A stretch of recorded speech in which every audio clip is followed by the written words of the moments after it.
அந்த பெரியவர்கிட்ட ரொம்ப நேரமா பேசிட்டு இருந்தீங்க போல, என்னவா? அவரு கலின்றார் சார். கலியா? ம் ஓ, கலியா? ம் சைன் பண்ணி சீல் போடலன்னா கம்ப்ளைண்ட் கொடுத்து ஜெயில தள்ளி கழித்தீங்க வைப்பாரமா? இவரை மாதிரி 1000 பேரை பார்த்திருக்கேன்.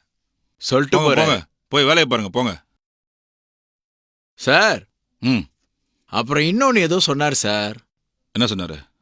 ஏதோ பிட்பிண்டார் சார். அவர் ஏதாச்சும் சொல்லிட்டு போறாரு, நான் மட்டும் வந்துட்டேன் சார். பிட்பியா? அந்த பெரியவர் எங்க? போயிட்டாரு சார். போய் கூப்பிடுங்க அவரை. சார் அவரை ஏன் சார் கூப்பிட்டு வர சொல்றீங்க? அடுத்த வாரம் வருவார் சார். போய் கூப்பிடுங்க அவரை, போங்க போங்க, சார். முதல்ல போய் அவர் கூப்பிட்டு வாங்க, போங்க.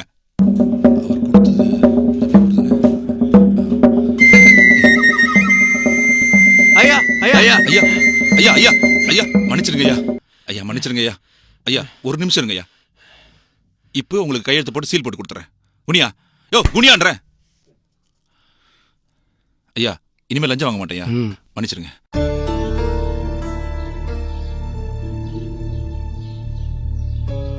இந்தாங்க ஐயா. ஐயா வாங்கிக்கங்க ஐயா. தேங்க்ஸ். இனிமேல் லஞ்சம் வாங்க விட மாட்டீங்க.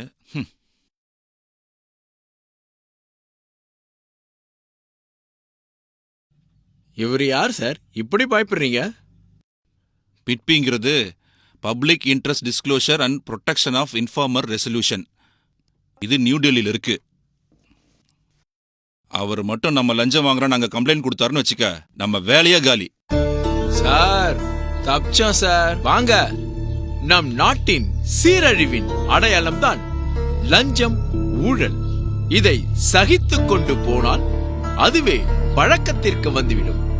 எனவே உங்களைச் சுற்றி ஊழல் நடந்தால் பிட்பி முறையில் புகார் அளியுங்கள். உங்களின் அடையாளம் ரகசியமாய் வைக்கப்படும். பிட்பிற்கு தபால் முறையில் மட்டுமே புகார்கள் அனுப்ப முடியும்.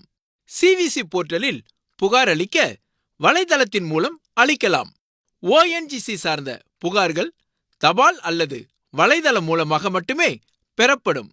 இமெயில் மூலமாக அனுப்பப்படும் புகார்கள் ஏற்றுக்கொள்ளப்படாது. ஒவ்வொரு மனிதனும் பிட்பி, சிவிசி மற்றும் ONGC வலைதளத்திற்கு சென்று அவற்றை பற்றி நன்கு தெரிந்து வைத்துக் கொள்ளுங்கள். இவரைப் போல லஞ்சம் தவிர், நெஞ்சம் நிமிர்.